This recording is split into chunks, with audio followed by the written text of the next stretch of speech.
நலமான வாழ்வே நிறைவான பெருஞ்செல்வம். எந்த சூழ்நிலையிலும் எந்த நோய்வாய்ப்பட்டாலும் மருந்தில்லாமல் மருத்துவமனை செல்லாமல் மருத்துவரை பார்க்காமல் நமக்கு நாமே எப்படி மருத்துவம் செய்துக்கிறது அப்படிங்கிறத நாம் ஒரு கை வைத்தியமாக பட்டினி என்பதை நாம் பார்த்தோம். உணவே சாப்பிடாம நம் நோயிலிருந்து நாம் விடுபட்டுக்கலாம். இன்னொரு முறை அது என்ன அப்படின்னு இப்போ பார்ப்போம். அது என்னன்னு சொன்னால், நீங்கள் சாப்பிட்ற உணவை, வழக்கமான உணவை உப்பு இல்லாமல் சாப்பிடுங்க. இது ஒரு அருமையான ஒரு மருத்துவம்ங்கிறது மெய்ப்பிக்கப்பட்டு ஆதாரம் இருக்கிறது நம்மிடத்தில். இதை வேணால் நீங்கள் செய்து பாருங்கள். நீங்கள் வழமையாக எந்த உணவு சாப்பிட்றீங்களோ அதே உணவை சாப்பிடுங்க.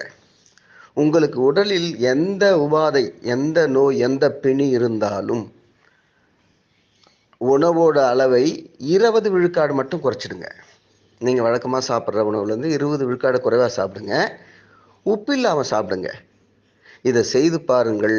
நிச்சயமாக உங்களுடைய நல்வாழ்வு பாதுகாக்கப்படும். எந்த பிணியிலிருந்தும் நீங்கள் விடுபடலாம். இந்த நல்வாழ்வு தகவல் நாடெங்கும் செழிக்க ஐலைஃப் சேனலை லைக் செய்யுங்க, ஷேர் பண்ணுங்கள், சப்ஸ்கிரைப் பண்ணுங்கள். அன்புடன் காஞ்சி முகிலன்.